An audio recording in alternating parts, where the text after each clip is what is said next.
আচ্ছা যাই হোক, আপনাকে আপনার কথা শুনে আমি বুঝতে পারলাম যে আপনি একজন অন্ধবিশ্বাসী মুমিন, আপনার ইমানটা এখনো পোক্ত আছে, সেটা খুবই ভালো কথা। কিন্তু আমার বক্তব্য হচ্ছে যে ভাই যাচাই করে তো দেখা উচিত। যদিও আপনি যাচাই করেন নাই, এটা তো কোনো সত্য ভাই নির্ণয়ের আমি যাচাই মাপকাঠি না। করবো যে আমার ওরকম পড়ালেখা নাই, বা আপনি যে একটু আগে দলিলটা বললেন যে এরকম হাদিসেও আছে উটের মদ খাওয়া, এটা তো জাল জয়ী ফেরি হইতে পারে, এটি তো আর আমি বুঝুম না, বুঝছেন বিষয়টা? কারণ আমি তো ভাই এগুলা নিয়ে পড়ে থাকি না, আমার তো কাজকর্ম আছে। হ্যাঁ, কাজকর্ম আছে, কিন্তু প্রত্যেক মানুষের যখন জ্ঞান বুদ্ধি হয় তখন তো যে বিবেক বিবেচনা দিয়ে তো চিন্তা ভাবনা করা উচিত। অন্তত পক্ষে নাস্তিকদের কোনো কথা শুনলে সেই জিনিসটা চেক করে দেখা উচিত যে নাস্তিকের সত্য কথা কইতেছে না মিথ্যা কথা কইতেছে। তো আপনি তো আমার লাইভ অনেকদিন ধরে শুনতেছেন মনে হয়, নাকি? জি ভাই, অনেকদিন ধরে শুনি কিন্তু রেগুলার না। দেখা যায় আচ্ছা, ধরেন এমন 1 মাস একটা পর একবার শুনলাম, 2 মাস এমন পর একবার একটা শুনলাম। কথা কন যে আমি মিথ্যা কথা কইছি, এমন একটা কথা কন।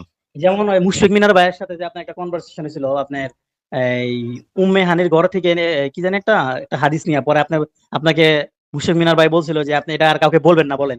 পরে আপনি বলছিলেন হ্যাঁ বলবো, কিন্তু বললেন যে এটা জয়ীফ, এরকম একটা কথা, ওটা তো না না, মিথ্যা হলো না এরকম ভাই? কোনো কথা। না না না, এরকম ভাই আমার মুশফিক মিনাররা যেটা করে আমার কথারে এদিক সেদিক কইরা কাট কইরা কইরা তারপর ভিডিও বানায় সেগুলো ছাড়ে, সেগুলো তো টোটালি মিথ্যা কথা। আপনি যে কথা বললেন টোটালি মিথ্যা কথা। আমি এই কথা কেন বলতে যাব? ভাই ওরা অবশ্যই। বলে আপনারা কাট করে ছাড়েন, আপনি বলতেছেন ওরা কাট করে ছাড়ে, তাহলে আমরা সাধারণ মানুষ কই যাবো ভাই?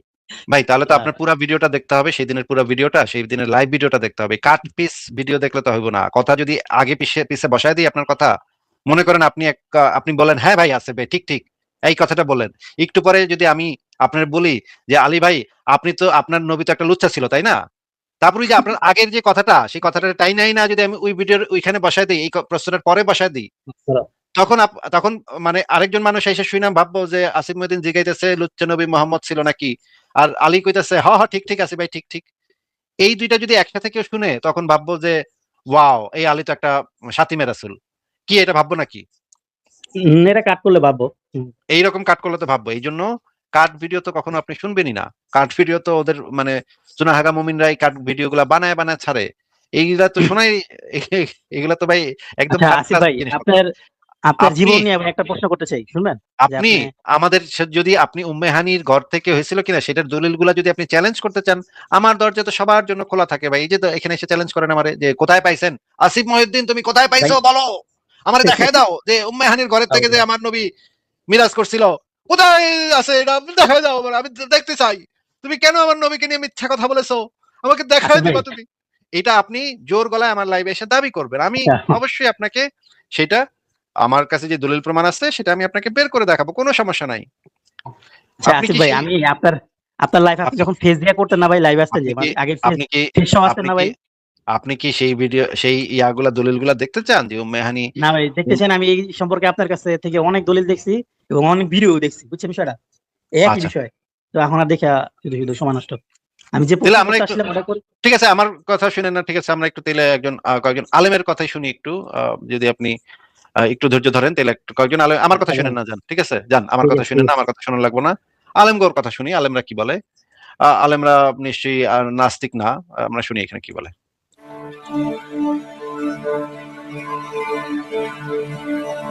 খাদিজা নাই, আবু তালেব নাই, তাইফে যে মার খেয়ে আসলেন, অন্তরটা একেবারে ভাঙা, আর মন বসে না, কিচ্ছু ভালো লাগে না। বিশ্বনবীর মনের ভেতরে হাহাকার। বিশ্বনবীর মনে হলো ডানে ভাই দুনিয়ায় আমার মনে হয় কেউ নাই। বিশ্বনবী দুনিয়ায় বসে কষ্ট পায়, আরশের উপর থেকে এগুলো দেখে কে? আল্লাহ প্ল্যান করছেন কেমন করে আমার বন্ধুর মনটারে ভালো করা যায়। বিশ্বনবীকে স্পেশাল সারপ্রাইজ দেওয়ার জন্য আল্লাহ প্ল্যান করলেন। জিব্রাইল ডেকে বললেন, ও জিব্রাইল, আমার পেয়ারা নবীকে স্পেশাল সারপ্রাইজ দিব, কিন্তু এই সারপ্রাইজের গিফটটা তোমার হাত দিয়ে আমি দিতে চাই না, তুমি দিয়ে আসলে হবে না, আমার পেয়ারা নবীকে দুনিয়া থেকে টান দিয়ে আমার আরশের উপরে নিয়ে আসো। সাহিবুল মিরাজ, যে নবীর মেরাজ হয়েছে আর কোন নবীর হয় নাই। যাক হয়েছে পৃথিবীর কোন নবীর সেটা হয় নাই, সুবহানাল্লাহ। 2বার হয়েছে এটা বিশ্ব নবীর জীবনে। হালিমাতু সাদিয়ার বাড়িতে যখন দুধ পান করতে গিয়েছিল তখন হয়েছিল, আবার মেরাজের রাতে হয়েছিল। উম্মে হানির ঘর থেকে চলে সাইয়েদনা জিব্রাইল। হ্যাঁ হ্যাঁ হ্যাঁ হ্যাঁ, মিজানুর রহমান আজারি কি কইলো ভাই? উম্মানের ঘর থেকে কইলো নাকি ভাই? কি কইলো আপনি শুনছেন ভাই আলী ভাই? হ্যাঁ ভাই শুনছি।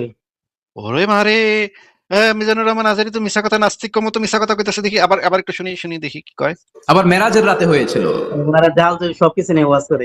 বিশ্ব নবীকে হাতিমে হ্যাঁ ভাই কি কি কি কইলেন আলী ভাই বললাম আবার ভাই বল। ওনাদের টাকা কেমনের দরকার, ওনারা সবকিছু নিয়ে ওয়াজ করে, হাদিস আর কি, ও, সব মিজানুর ধরনের রহমান হাদিস আজারি নিয়ে। ইসলাম নিয়ে কিছু জানে না, ওরা মানে ও আসলে নাস্তিক জানে এই জানে জন্য অনেক কিছু জানে ভাই, বড় বড় আলেমরাও জানে, কিন্তু কথার সময় আর কি ঘুষ থাকে না, বুঝছেন, কয়া লাগে। আল্লাহ তাআলা। কথার সময় হুঁশ থাকে না। আচ্ছা ঠিক আছে, আরো আলেমরা আছে তো, আমরা একজন না হয় কথার মধ্যে হুঁশ থাকে না বইলা ফেলাইছে, সত্য কথাটা বইলা ফেলাইছে মনের ভুলে।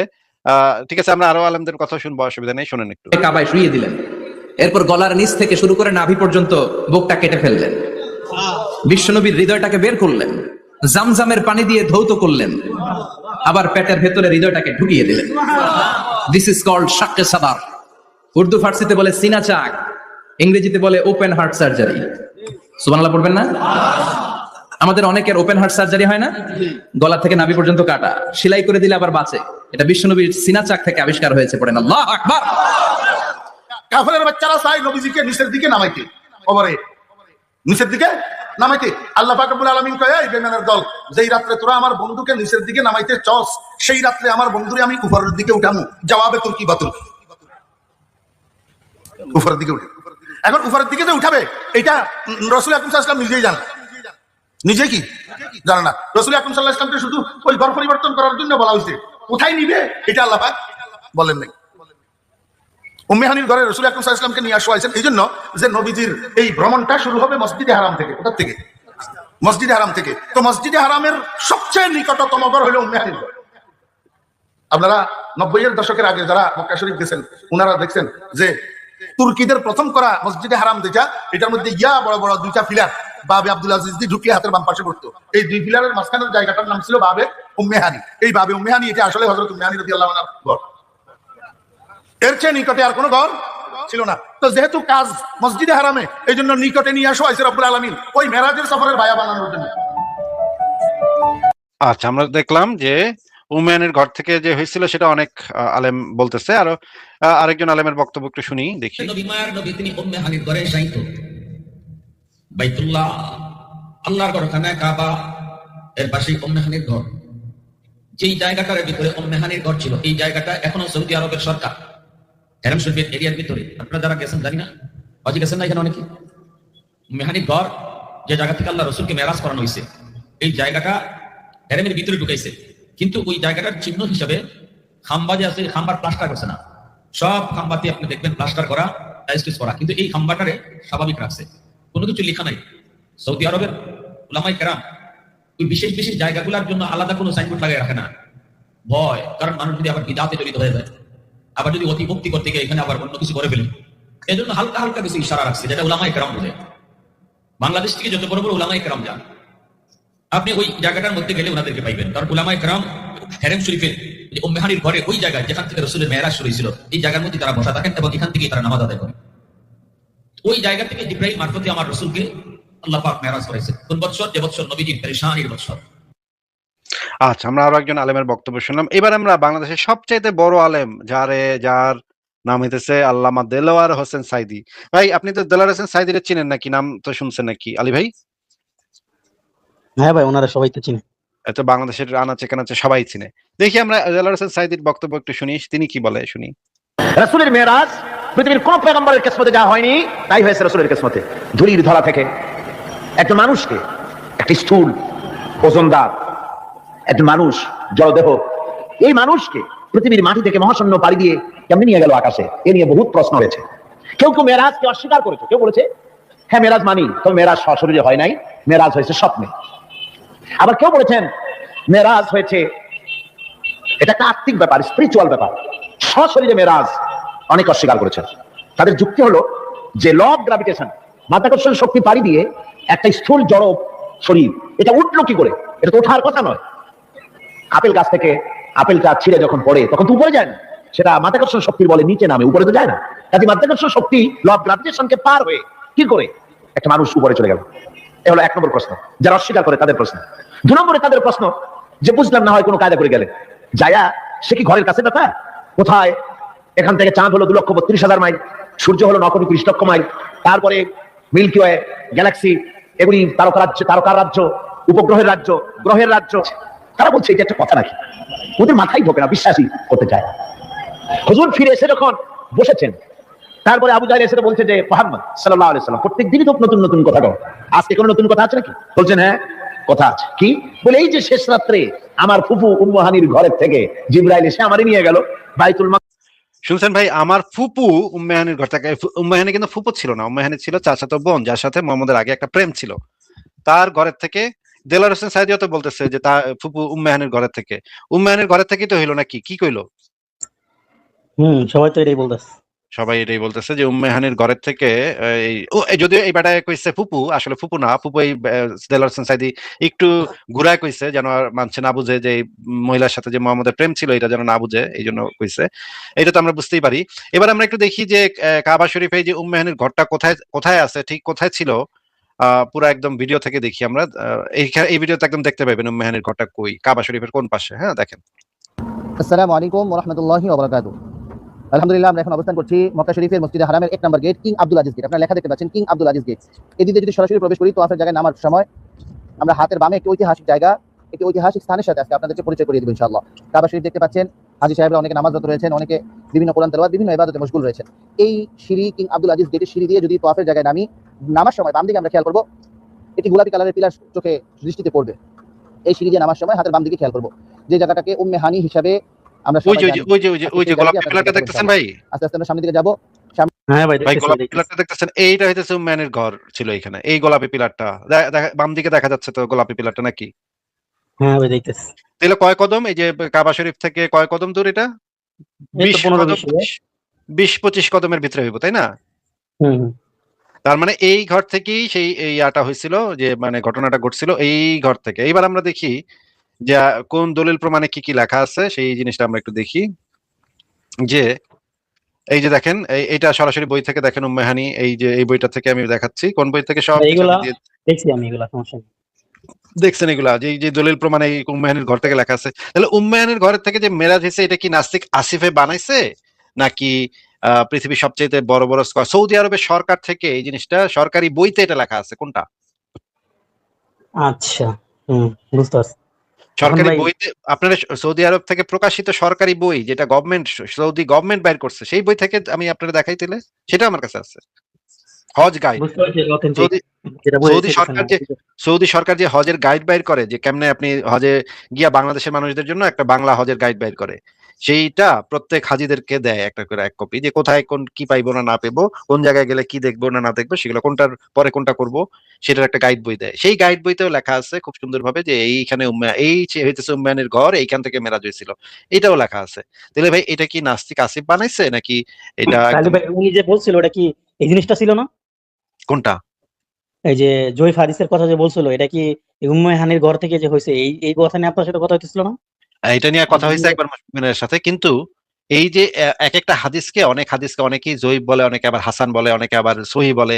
এইটা নিয়ে মুহাদ্দিসদের ভিতরে নানা ক্যাচাল আছে। এক একটা হাদিসে এক একজন ব্যক্তি এক এক রকমের ক্যাটাগরি দিচ্ছে এইটা তো নিয়ে। জয়ীফ মানে কি মিথ্যা নাকি কিছু না, জয়ীফ মানে মিথ্যা না, দুর্বল? জয়ীফ মানে হইতেছে দুর্বল।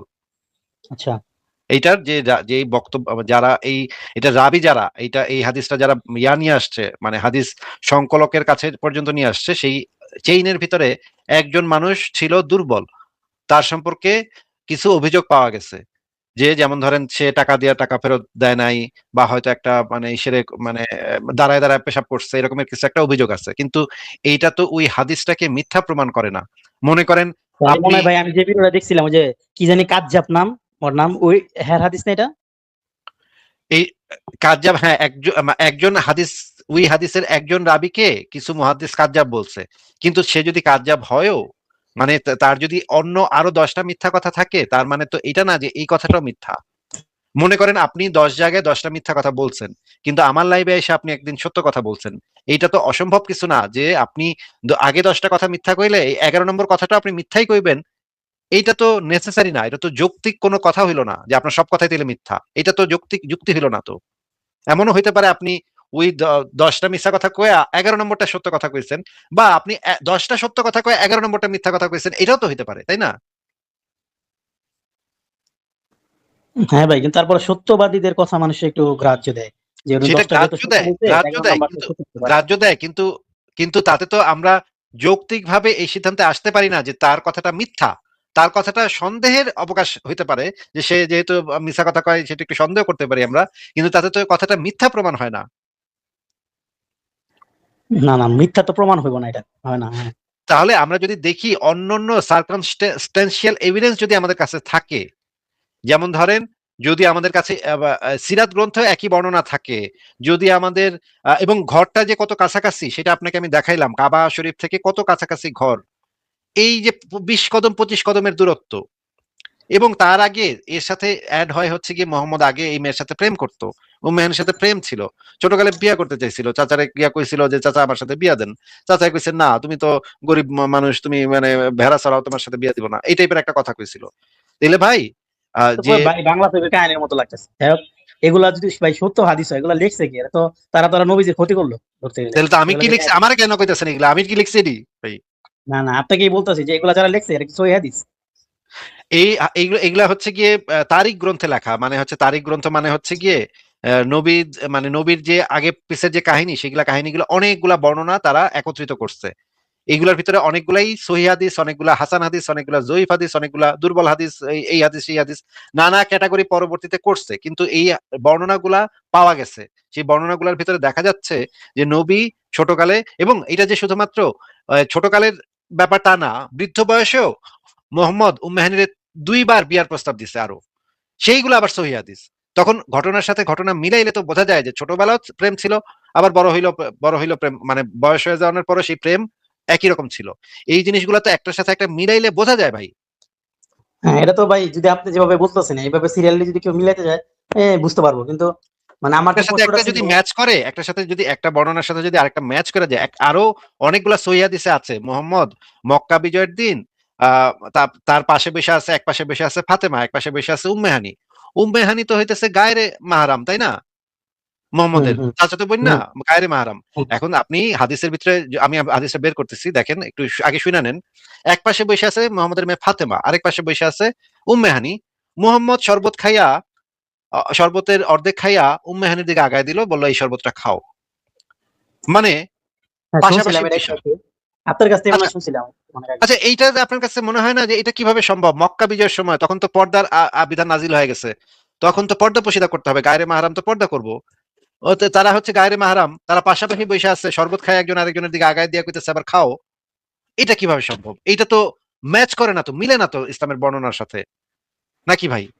আল্লাহর যে বিধান, পর্দার বিধান, মানে গায়রে মাহরামের সাথে পর্দা করতে হবে, এটা তো মিলতেছে না এখানে। দেখি ভাই নবীর ক্ষেত্রে সেম, এটা সবার নবীদের ক্ষেত্রে একটু ই সেম, থাকে না, অ্যাডভান্টেজ থাকে সবার না। ক্ষেত্রে সেম। এটা তো নবীদের এই ক্ষেত্রে এক্সেপশন থাকলে তো কোরআনে লেখা থাকতো, কোরআনে যেরকম লেখা, কোরআনে যেরকম বলা আছে যে নবীর জন্য আহ, অনেকগুলা বিয়ে হালাল করেছি, 4 বিয়ে আবার নবীর আমি জন্য আপনার কাছ প্রযোজ্য থেকে না। শুনছিলাম যে নাকি যে কোনো মেয়ে নবীকে উৎসর্গ করে দিতে পারে। হ্যাঁ, হ্যাঁ, ওটা মানে হিবা করে দিতে পারে, ওটা তো কোরআনে লেখা আছে, দেখে আপনি উৎসর্গ করে দিতে পারে, কিন্তু এটা তো কোরআনে লেখা নাই যে কোন একটা মেয়ে হিসাব মোহাম্মদের পাশে বয়ে বয়া শরবত খাইবো, দুজন মিলা এক এক গ্লাসের শরবত খাইবো। এইটা তো ভাই কোরআনে কোথাও লেখা নাই। আচ্ছা, তাহলে তো এটা, এই আইন তো মোহাম্মদের ক্ষেত্রে প্রযোজ্য হবে। তুই বেটা নবী হয়েছিস, তুই মানে গায়ে মারা বেটির সাথে বয়ে বয়ে তুই শরবত খাস, আবার শরবত আগায় দে, সেটা কেমন কথা? ঠিক আছে, কিন্তু নবীজির ক্ষেত্রে তো ভাই আরো অনেক কিছু শুনছিলাম যেগুলো আসলে আমাদের নরমাল মুসলিমদের জন্য না। এই যেটা নর্মাল মুসলিমদের জন্য না, সেটা তো কোরআনে পরিষ্কার করা আছে, সেগুলো নর্মাল মুসলিমদের জন্য না, নবীর জন্য স্পেশাল, নবীর জন্য বিয়া, দাসী, তারপর হিবা, কেউ যদি কোনো নারী যদি এসে নিজের সমর্পণ করে, এটাও মোহাম্মদের জন্য জায়েজ। এরই কোরআনে আছে দেখে এগুলো জায়েজ, কিন্তু এটা তো কোরআনে এটা তো কোরআনে নাই। আচ্ছা, নবীজি যে এই তো বেডি চারটার মানুষের সাথে বেশি বিয়ে মেলামেশা, করতে পারবে, এগুলো কি কোরআনে আছে? হ্যাঁ এটা কোরআনে আছে। এটা জানা ছিল না ভাই। ঠিক আছে, হ্যাঁ। কোরআনে বলা আছে তুমি তোমার জন্য হালাল করেছি এই নারী, সেই নারী, এই অমুক নারী, তমুক নারী, যারা তোমার কাছে হিজরত করে আসে, এটা কোরআনে এটা ভাই মানে কত নম্বর সূরার কত নম্বর আয়াত এর একটু এটা খালি হচ্ছে বলে। সূরা আহজাবের সম্ভবত 49 বা 50 বা 56 এই রকমের, এই যে সূরা আহজাবের আপনি 49 থেকে 56 নম্বর পর্যন্ত পড়েন, এই এটা পেয়ে যাবেন যে নবীর জন্য হালাল করেছি। আমার এক্স্যাক্টলি ভাই মনে নাই। এখন পড়তে পারবো না, আমি লিখে রাখতেছি, এক সময় দেখে নেব। আচ্ছা, আপনি আমাকে একটু সময় দিলে আমি সেটাও বের করে দেখাতে পারবো, অসুবিধা নেই, কিন্তু আপনাকে আমি যে জিনিসটা বোঝাইতে চাচ্ছি যে এই কাহিনীগুলো একটার সাথে একটা মিলান, একটার সাথে একটা মিলাইলে তো পরিষ্কার বোঝা যায় যে উম্মেহানির সাথে মোহাম্মদের একটা ঘটর মটর ছিল। এটা ঘটর মটর না থাকলে তো বুড়া বুড়া বয়সে দুইজনের বয়স 60-এর মতো, আমি বিয়া করতে, মোহাম্মদ তখন বিয়ার খায় সরছে এই বুড়ি বুড়া মহিলারে বিয়া করানোর মানে এটা কি, কেন? একজন, এবং উম্মেহানির যখন বিয়ার প্রস্তাব দিছে, উম্মেহানি কইতাছে যে আপনার প্রতি আমার জাহিরি যুগই প্রেম ছিল, ভালোবাসা ছিল, এখনো সেটা আছে। উম্মেহানি এই কথাটা কইছে মোহাম্মদ রে। আচ্ছা, আমি যে কয়টা কথা বলতেছি সেই প্রত্যেকটা কথা আমি রেফারেন্স সহ বলতেছি, আপনি চাইলে আমি প্রত্যেকটা বাইর করে করে দেখাতে পারি, কিন্তু অনেক সময় লেগে যাবে, এই জন্য আমি দ্রুত বলে যাচ্ছি। তাহলে এই বলেন, কথাগুলো তো সমস্যা নাই, আমি মিন ভিডিওটা করে। রেখে দিতেছি, আমি ভিডিওটা আমি আবার একজনের সাথে কথা বলে এগুলো নিয়ে উনি আবার এগুলো ব্যাখ্যা দিতে পারে, বুঝছেন? আচ্ছা, তাকে হাদিস আমার কিংবা লাইভে নিয়ে আসতে পারেন, তাকে আমার লাইভে নিয়ে আসলে আমি তার সাথে কথা বলবো। উনি আমার কিন্তু ভাই মামা হয়, সমস্যা নাই। আচ্ছা, কিন্তু ভাই এই জিনিসগুলো তো পরিষ্কার বোঝা যায়। এবং আরেকটা সবচেয়ে ইম্পর্টেন্ট ব্যাপার, মোহাম্মদ যখন মক্কা বিজয় করছে সেই দিন উম্মে হানির জামাই মক্কা ছেড়ে পালায় গেছে। কোন তো ভাই, মানে বেটা কেন পালাইলো ওই দিন? বললাম না ভাই, বলেন। কিছু কিছু কথা যা আপনার কাছে প্রথম শুনতেছি লাগে, যাই হোক বলেন, সমস্যা নেই, এগুলা রাখতেছি আমি। আমি যে কয়টা কথা বলছি একটারও যদি একটাও আপনি চ্যালেঞ্জ করেন যে এটার রেফারেন্স দেখান, তখন আমি সেটা না দেখাবো। ভাই, আপনি না দেখাইতে পারলে তো আর বলতেন না, আপনি দেখাইতে পারেন, আমি ভালো করে জানি। জাস্ট কিছু কারণ আছে, আমি দেখে নেবনি, সমস্যা নেই। ঠিক কারণ আছে, আমি আমার একটা ওই কিছু যে দেখতে গেলে ভাই দেখা যাবো আমি বুঝতেছি, কিন্তু অনেক সহজ সরল মানুষ আছে তারা বুঝতেছে না, তারা ভুল বুঝে পারিছে, এর লেগে আমি দেখতে চাইতেছি না, আমি দেখবো না আমার মতো করে, সমস্যা নেই, পরে আপনার লগে যদি আবার অ্যাড হইতে পারি কথা বলবো না। ঠিক আছে, আমি আপনাকে যে জিনিসটা বোঝাইতে চাচ্ছি যে মোহাম্মদের তো এই রকমের আলুর দোষ ছিল, এটা তো আমরা মানে হাজার হাজার আমি দলিল প্রমাণ দেখাতে পারি। এমনকি আয়েশা নিজেও কইতেছে যে তার জামাইয়ের আলুর দোষ আছে। এটা তো ভাই আমি কই না, এটা মোহাম্মদের ছোট বেবি আয়েশা সে নিজে কইছে মোহাম্মদের আলুর দোষ আছে। এটা কি ভাই আমার কথা?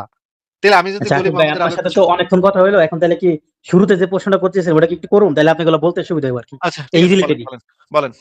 প্রশ্নটা ছিল ভাই যে আমি মানে আপনাদের থেকে অনেক কথা শুনছি, বা হাদিস এগুলো অনেক শুনছি, ধরতে গেলে দেখা যায় আমি 10 বছর 12 বছর যাবত শুনতাছি, কিন্তু পড়া হয়নি নিজে।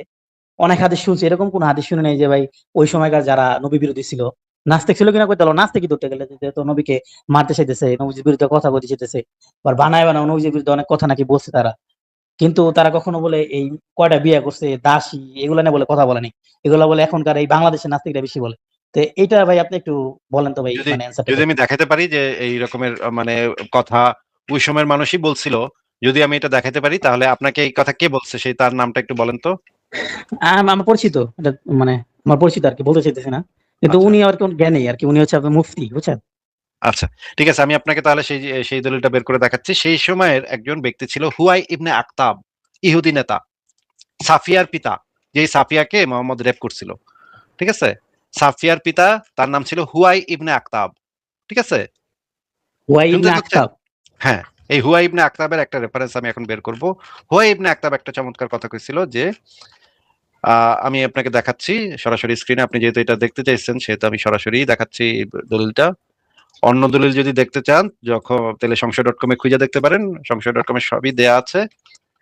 আমরা এই জিনিসটা দেখতেছি, বইয়ের নাম হইতেছে আল বিদায়া ওয়ান নিহায়া, দ্বিতীয় খণ্ড, ইসলামিক ফাউন্ডেশন, পৃষ্ঠা নাম্বার 39-40। এই 39-40 পেজেটা আমরা একটু পড়ি, দেখেন এখানে কি লেখা, পড়েন তো ভাই, এখানে কি লেখা। ভাই আপনি পড়েন, আমার বাচ্চা ঘুমাইতেছে, তো আপনি একটু পড়লে সমস্যা হতে পারে, আমি হেডফোন দিয়ে শুনতেছি। আচ্ছা দেখেন, মুহাম্মদ ইবনে সাদ আফরার মাওলা ওমর থেকে বর্ণনা করেন, ইয়াহুদিরা রাসূলুল্লাহ এর একাধিক সহধর্মিণী দেখে লোকজনকে বলল, তোমরা এই লোকটির প্রতি লক্ষ্য করো, সে আহারে পরিতৃপ্ত হয় না, আল্লাহর কসম সে নারী ছাড়া কিছু বুঝে না।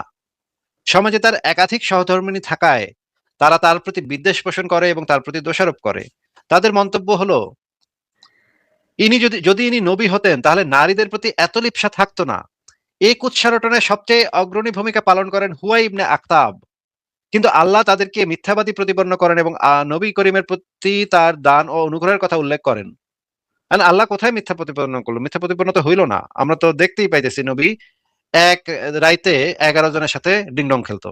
ভাই এটা যেটা কি তো আল আমরা বিদায়ুন নিহা বই থেকে বলতেছেন, ওই যে লেখা 40 আল বিদায়ুন নিহা? হ্যাঁ, আল বিদা নিহায়া থেকে বলছি। সেটা কি ভাই বই? আচ্ছা। এটা হচ্ছে ইসলামের আদি অন্ত, মানে হচ্ছে ইবনে কাসির, আল্লামা ইবনে কাসিরের লিখিত ইসলামের ইতিহাস। ঠিক আছে। এই দেখতেছি, ঠিক আছে। আচ্ছা, আর কি কিছু বলতে চান আপনি? না ভাই, প্রশ্ন ছিল এটা, কিন্তু মানে এরকম ভাবে কি, মানে যেভাবে আপনারা বিরুদ্ধে কথা বলেন এত কঠোর ভাবে কি কেউ বলা আছে, মানে তাদেরকে এরকম তো ভাবে? মেরে ফেলছে, তোমরা তাদেরকে কি? যে যারা যারা বলছে তাদের সবাই মেরে ফেলছে মোহাম্মদ, গুপ্ত ঘাতক পাঠায় পাঠায় মারতো। একজন কবি ছিল কাব ইবনে আশরাফ, তারে একটা গুপ্ত ঘাতক পাঠায় তারে রাতের বেলা মানে খুন করাইছে মোহাম্মদ। তারপর আরেকজন কবি ছিল আবু রাফে, হ্যাঁ, তারে হচ্ছে গিয়ে প্রতারণা, তারে হচ্ছে গিয়ে রাতের অন্ধকারে ঘুমের ভিতরে গিয়ে মেরে আসছে, একটা ঘুমের ভিতরে একটা মানুষের মেরে আসছে। তাদের ইয়া কি ছিল, তারা মোহাম্মদের সমালোচনা করতো, সমালোচনা করে কবিতা লিখতো। সেই সময়ের মানুষের সমালোচনা করার পদ্ধতি ছিল ছন্দে ছন্দে কবিতায় সমালোচনা করা। তারা মোহাম্মদের সমালোচনা করতে বইলা মোহাম্মদ গুপ্ত ঘাতক পাঠায় মেরা ফেলাইছে। তার আরেকটা মহিলা কবি ছিল আসমা বিনতে মারওয়ান, তারও মোহাম্মদ তার বাচ্চা পাশে শোয়া ছিল, সেই বৃদ্ধা মহিলারে মেরে আসছে, মোহাম্মদ পাঠাইছে, গিয়া মেরে আসছে। আরেকজনের মাথা কাইটা মোহাম্মদরে এসে গিফট করছে যে হে নবী আমি মাথা কেটে নিয়ে আসছি, এই যে দেখো। তারপর মাথাটা মোহাম্মদের উপহার দিচ্ছে, মোহাম্মদ সেই কাটা মাথা দেখে খুশি হয়েছে। ব্যাটার দোষ এগুলো কি ছিল? শুনলে একটু ব্যাটার দোষ কি এগুলো ছিল? শুনলে ব্যাটার একটু মোহাম্মদের বিষয়টা সমালোচনা। লাগে। যেমন নবীজির এনে যে সব গজল গুলো আছে, যে নবীজিরে নাকি তায়েফে মারতা ছিল, পরে আল্লাহ আযাব দিতে চেয়েছে, উনি দিতে দেয় নাই। এত একটা মানুষ, উনি কি আরেকজনের মাথা কেটে না মনে দিলে উনি খুশি হবো এরকম? অবশ্যই আমি তো আপনার থেকে ভাই বড় মুসলমান আছিলাম আগে। হ্যাঁ, আপনার মানে নবীর জন্য জীবন দিয়ে দেবো আমি, এরকম মুসলমান ছিলাম আমি। আপনি আর কি কি মুসলমান? আমি এর চেয়ে 100 গুণ 1000 গুণ বেশি মুসলমান ছিলাম। কিন্তু আমি যখন এগুলো পড়ছি তখন আমি দেখলাম যে না, আমি তো ছোটকাল থেকে যেই জিনিস শুনে আসছি সেটার সাথে তো মিলে না, ঘটনা তো ভিন্ন। এই যে তায়েফের ময়দানে ঘটনা হইতেছে, তায়েফের ময়দানে মুহাম্মদ ছিল দুর্বল, তার চেলা চামুন্ডা ছিল কম, সৈন্য সামন্ত ছিল না, অস্ত্র শস্ত্র ছিল না। এই জন্য মোহাম্মদ এইগুলা কইছে যে আমার কাছে ফেরেশতা ছিল, আমি চাইলে সবাই মেরে নিতে পারতাম, কিন্তু আমি সবাই মাফ করে দিছি। আরে বেটা, তোর তো তখন ক্ষমতা নেই দেখে তুই মাফ করছস। যখন ক্ষমতা হয়েছে তখন মোহাম্মদ কি করছে? তখন তো সে মাফ করে নাই কাউরে, তখন তো সে গলা কাটছে সবার। হম। আচ্ছা ভাই, আরেকটা কথা হলো যে আমি তো আপনাকে অনেক আগে থেকে দেখি, বুঝছেন? আপনি যখন ওই যে নাস্তিক যে হইলেন, মানে আপনাকে যে মারা হইলো, পরে যে আপনি নেদারল্যান্ডে না কোন দেশে যেন চলে গেলেন, পরে আপনার যে একটা ইংলিশে যে একটা দিলেন, এই কনসার্টের মতো আর কি, অনেক নাস্তিক, ওখানে সব নাস্তিক, ওখানে যে আপনি গেলেন, এই বিষয় নিয়ে তো ভাই অনেক কথা শুনছি যে আপনি নাকি ইচ্ছা করে মায়ের খায়া ওখানে যাওয়ার জন্য, বিদেশে যাওয়ার জন্য এরকম, মানে একটু নিজের উপর রিস্ক নিছেন, তারপর ওইখানে যাওয়ার জন্য আর কি তার এতটুকু মানে রিস্ক আপনি নিছেন। বলতে চাচ্ছেন যে ইসলামে কখনো এই জিনিসটা নাই যে ইসলামের সমালোচনা করব, তাদের মুসলমানরা তাদেরকে কোনো টাচ করে না, আপনার নবী ওই বিষয়ে কিছু বলে যায় নাই নাকি? না, আমি শুনছি, বলছে আব্বাসের কাছ থেকে শুনছিলাম। আপনার নবী বলছে যে যে ইসলাম ত্যাগ করে তারে জবাই করতে হবে, এবং আপনার মুসলমানরা যখন এগুলো ট্রাই করে, আপনি কি দাবি করতেছেন আপনার মুসলমানরা, পৃথিবীর সব মুসলমানরা খুবই শান্তশিষ্ট ভদ্র ছেলে? মিসামিসি নাস্তিকরা বানায় বানায় নিজেরাই নিজেদের, এই যে অভিজিৎ রায় যে মারা হয়েছে, সেও কি, অভিজিৎ রায় কি নিজেরে কোপ মারছে নাকি? নিজেরে কোপ মেরে না মনে ভাই, হয় মরে উনি যে গেছে। সব বই লিখছিল, এগুলো তো মানুষকে ক্ষিপ্ত করার জন্য। মানুষ যদি ক্ষিপ্ত করে একটা মুসলমান দেশে থাকে, ওরা তো মারবই ভাই, এ স্বাভাবিক। মানে ক্ষিপ্ত, আপনি মানে ক্ষিপ্ত করা, মানে আমি তো বুঝলাম না। মানে একজন আপনার যদি সেই বই পছন্দ না হয়, আপনার কি কেউ জোর করে পড়তে কইছে? তো তুই হালা ভাই, আপনি পড়বি যদি আমার বই। বাপের নিয়ে একটা লেখেন যে তোমার বাপ খারাপ ছিল, হ্যান ত্যান, তাও কিন্তু মানুষ, পুরো বাংলাদেশ মানুষ কি খেপবো করবেন? না, এবং কি আমিও করবেন? তোরা না, খেপবো না। কি করবেন? আপনার বাপের নিয়ে যদি আপনার বাপে যদি রেপিস্ট হয়, তাহলে তো একজন অবশ্যই বই লিখবো না, রেপিস্ট সে। আপনি যদি বলেনও, তাও কিন্তু আমরা খেপবো না, এটা কিন্তু আপনারা জানেন। কিন্তু নবীর ভাই, নিয়ে করলে আপনার কিন্তু পুরো আপনার বাংলাদেশ খেপবে, বাপের আপনারা বিরুদ্ধে জানার যদি পরে প্রমাণ পাওয়া যায়, আপনার বাপের বিরুদ্ধে যদি প্রমাণ পাওয়া যায়, 100% একজন লিখবে যে আপনার বাপে যেটা বললাম, যদি একা-। লেখেন সমস্যা নাই, কিন্তু নবীর বিরুদ্ধে কথাটা লিখলে শুনেন, কথাটা আগে শুনেন ভাই। যে কারো, কেউ প্রত্যেকেই তো কারো না কারো বাপ, তাই নাকি? কেউ কারো না কারো হুম, বাপ, কারো কারো ভাই, কারো কারো চাচা, কারো কারো মামা নাকি? হ্যাঁ হ্যাঁ, তাহলে ওই যে মনে করেন একটা দর্শক, এবারেও তো কারো না কারো বাপ, কারো না কারো চাচা, কারো না কারো মামা নাকি? অবশ্যই। তাহলে তার বিরুদ্ধে কি আপনি কিছু কইতে পারবেন নাকি কইতে পারবেন না? তার বিরুদ্ধে যদি আপনার কাছে প্রমাণ থাকে, মনে করেন আপনার বুইনারে ধর্ষণ করছে, এখন কি আপনি কইতে পারবেন নাকি পারবেন না? যাই হোক, এখন আপনার কইতে কথা পারবেন শুনলে নাকি পারবেন না? ভাই উত্তর দিচ্ছেন না কেন? আপনি কি সেই ধর্ষকের বিরুদ্ধে কইতে, আপনার কাছে প্রমাণ আছে, তারপর কি আপনি কইতে পারবেন নাকি পারবেন না? প্রমাণ আছে, কইতে পারবো যদি দেখি যে আমার দর্শকের সব আমার চারদিক দিয়ে ঘুরতেছে। এতে যদি যার ভাই, এরা যদি মনে কষ্ট পায়, এই কারণে কি আপনি বলা থেকে বিরত থাকবেন? ধরেন আমি বললে আমার মেরে ফেলাইবো আশেপাশে সব দর্শকের লোকজন, আমি ওখানে বলবো কেন? তাহলে তো আপনি ভয় বলতেছেন না। তাহলে তো হ্যাঁ, বলা ভয় তো যাবে যে আপনাদের আপনি ভয় হিসেবে বলা বলতেছেন উচিত না। ছিল। কিন্তু আপনারা তো বইলা কিন্তু নিজেদের উপর কিন্তু নিজেরা তার মানে তো ওই যে যেই হারামজাদা এই কাম করছে, সেই হারামজাদা একটা ভয়ের রাজত্ব কায়েম করছে, তাহলে তো আরো বেশি বলা দরকার। তাহলে তো এইটা বলা আরো বেশি জরুরি হয়ে যাবে তখন, যে সে একটা ভয়ের রাজত্ব, আতঙ্কের রাজত্ব কায়েম করছে। এই হালার পুতের বিরুদ্ধে সবার বলা উচিত। এই হালার পুতেরে তো মানে বইলা শেষ করে দেওয়া উচিত। এখন আমার প্রশ্ন হইতেছে ভাই, আপনাকে কি কেউ সেই বই পড়তে বাধ্য করছে? বই পড়তে তো বাধ্য করেনি। তাইলে তো বই পড়তে আপনি তো না পড়লেও তো আপনার অনুভূতিতে আঘাত লাগবে না নাকি? আপনি জানতেই পারবেন না যে কি লেখছে বইতে নাকি? আমরা তো জানি না, আমাদেরকে জানাইছে তো বড় বড় আপনার হুজুররা যে এরকম লিখছে। আপনার যদি অনুভূতি বেশি সেনসিটিভ হয়, তাহলে আপনি পড়েন না বই, অসুবিধা কোথায়? কিন্তু আপনি যদি মনে করেন যে ও বই লেখছে কে, আমি ওরা মেরে লাইতে পারি, এটা তো হইতেছে ওই যে মানে লুচ্চা নবী, ধর্ষক নবী, জঙ্গি নবী মুহাম্মদের উম্মতের মতো কথা হইলো তাহলে। আচ্ছা, এই যে আপনি যে ভাই এমনি করে আপনার কথা বলেন, এর লিগে তো আপনার আপনাদের যদি সাথে বড় বড় হুজুররা আপনার কথা যদি কইতে হয় না। আপনার যদি সেই যুক্তির বিরুদ্ধে কোনো যুক্তি থাকে, আপনি আরেকটা বই লিখে ফেলাবেন। আপনি আরেকটা বই লিখবেন যে অভিজিৎ রায় ভুয়া কথা লেখছে। আমি আপনার 5টা বই লিখবেন, অসুবিধা কোথায়? কেউ আপনার বাধা দিবে না। কোন নাস্তিক কখনো আপনারে কল্লা ফালাবে না। ভাই আপনারা তো মানে নাস্তিকদের কত নোংরা নোংরা গালিগালাজ করেন, ফেসবুকে দেখি, এখানে ভাই দেখি, আমি সেখানে জীবনও দেখি। গালি দিইনি, বুঝছেন? আমি আপনাকে মুখ আচ্ছা, থেকে গালি আপনি দেন শুনছি। নাই? আপনাদের নাই, গালি দিতেছেন। আপনাদের নাই, কিন্তু আপনাদের মানে হুজুররা থেকে শুরু করে মানে আপনাদের মুমিন বাহিনী থেকে শুরু করে কোপাকুপি করে মাইরা ফেলান ভাই, আপনারা জবাই করে রাস্তায় ফেলায় রাখেন কাটা মাথা। আপনারা যে জঙ্গি নবীর উম্মত, আপনারা বোমা মেরে উড়াই দেন, মানে বিল্ডিং উড়াই দেন, আল্লাহ আকবার বলে, মানে এটা ভাই বানানো খ্রিস্টানকে বানানো। এখন আপনি তো এগুলা তো সবাই কয় যে যখন ধরা খায় তখন সবাই কয় যে এগুলা আমার বিরুদ্ধে বানানো ভাই, আমার বিরুদ্ধে বানানো। কিন্তু ভাই সারা দুনিয়ার মানুষ তো জানে যে ইসলামী জঙ্গিরা কি, সেটা সারা দুনিয়ার মানুষ জানে। এগুলা এই কথা কয়ে তো মানে পার পাইবেন না ভাই। এই কথা আপনার মনে হয় যে এই কথা কয়ে আপনারা পার পাইবেন? সারা দুনিয়াতে আচ্ছা আপনারা ভাই, জঙ্গিবাদী কর্ম আপনি করেন কি না? মনে করেন যে আল্লাহর প্রমাণ দেওয়া কি সম্ভব? না, কোনো স্রষ্টার প্রমাণ দেওয়া সম্ভব না। আমিও এটা মনে করি, এটা বিশ্বাসের বিষয়। তাই আপনারা তো ভাই, আমি যদি অন্ধবিশ্বাসের এটা বিষয়, প্রমাণ করতে পারি, অন্ধবিশ্বাসের এটা বিষয়, প্রমাণ কেমনে করব? অন্ধবিশ্বাসের বিষয়। হুম, এখন অন্ধবিশ্বাস অন্ধবিশ্বাস। আমরা করব না, কিন্তু সেটা তো বাদ দিলাম, সেটা তো মনে করেন বাদ দিলাম। সেটা তো ভাই হয়তো মানে মনে করেন এটা নিয়ে আমরা আলোচনা করতে পারি, তর্ক বিতর্ক করতে পারি, কিন্তু আপনার যে ধর্ষক নবী, সে তো তার যে মতাদর্শ সেটা তো ভয়ঙ্কর খারাপ। এটা তো নোংরা একটা মতাদর্শ, এটা তো মানবতা বিরোধী মানে মতাদর্শ, এটা খুনাখুনির মতাদর্শ, জঙ্গিবাদী মতাদর্শ।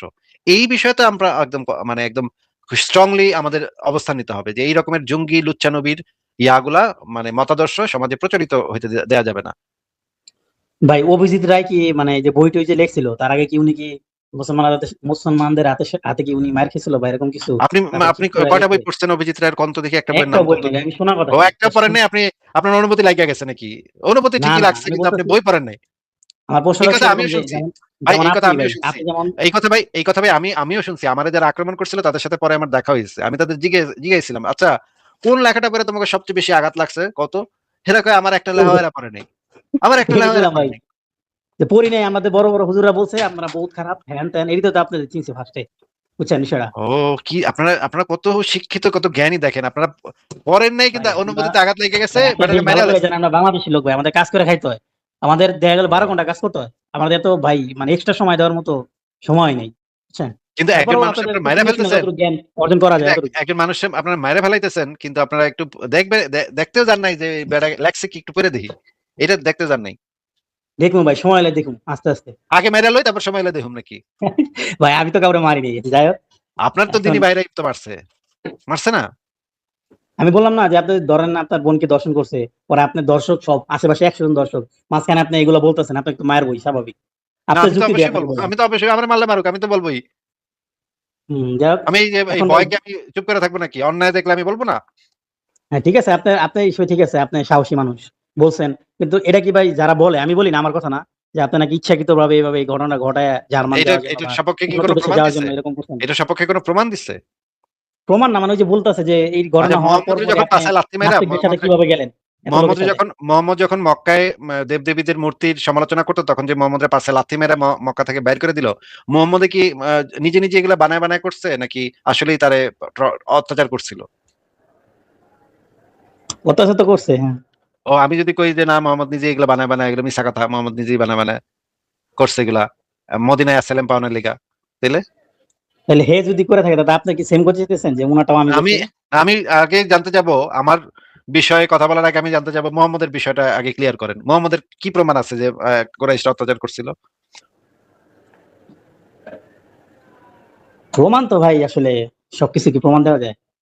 সবকিছু প্রমাণ দেওয়া যায় না। যেমন তাহলে আপনি ভাই বললেন যে উনি তাহলে ভাই জীবনে দেখে আপনি তাহলে ভাই এক বুঝে কাজ নিচ্ছেন। করেন, তাহলে ভাই এক কাজ করেন, মানে দেলোয়ার হোসেন সাইদিকে আপনি আব্বা মাইনা নেন, হ্যাঁ? আমি কোনো প্রমাণ দিব না, কিন্তু আপনি প্রমাণ ছাড়া মাইনা লন, দেলোয়ার হোসেন সাইদি আপনার আব্বা, হুজুর আব্বা হয়। ভাই ইললজিক্যাল কথা বলে লাভ আছে?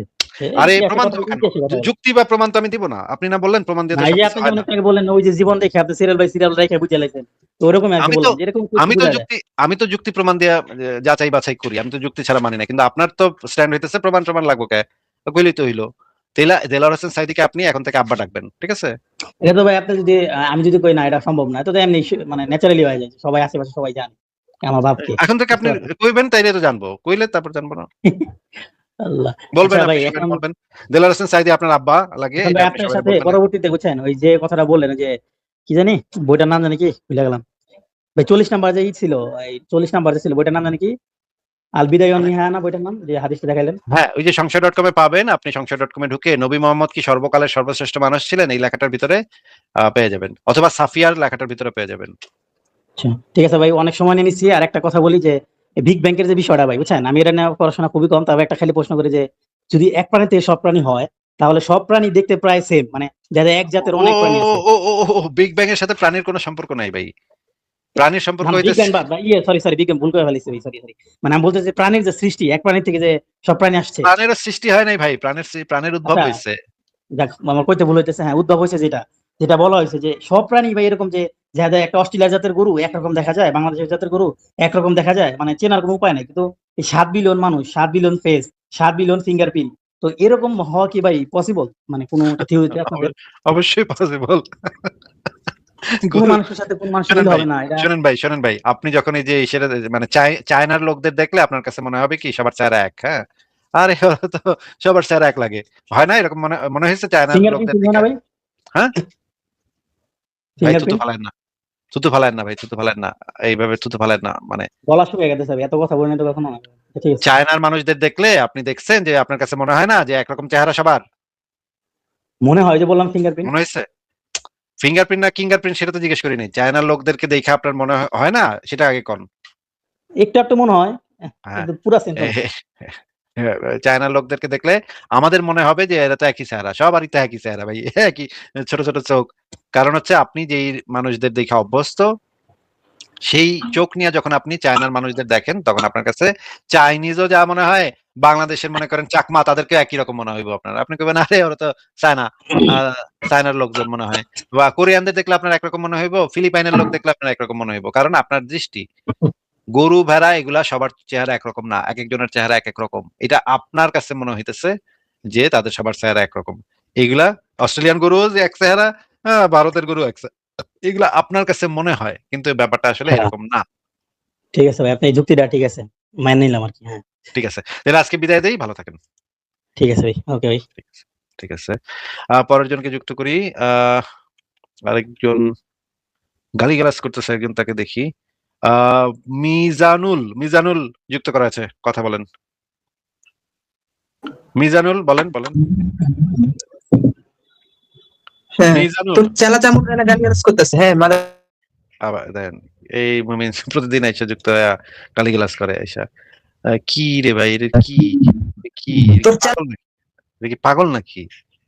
প্রতিদিন আমার মেইল করে গালিগালাজ করে, মেসেজ করে গালিগালাজ করে। এই কি মাথা খারাপ হয়ে গেছে? তুই ইনসেস্ট জোন থেকে আইছস নাকি আল্লাহর পাশা দিয়া বেরিয়েছস তুই? মানে কি কই থেকে আসে রে সুনাহাগা গালিগালাজ করতে আসে? কি গালিগালাজ করে তো লাভ কি? তোর কিছু হয় এখানে গালিগালাজ করে? তাড়াতাড়ি লাত্তি মেরে বের করে দিলাম। আচ্ছা, পরের জনকে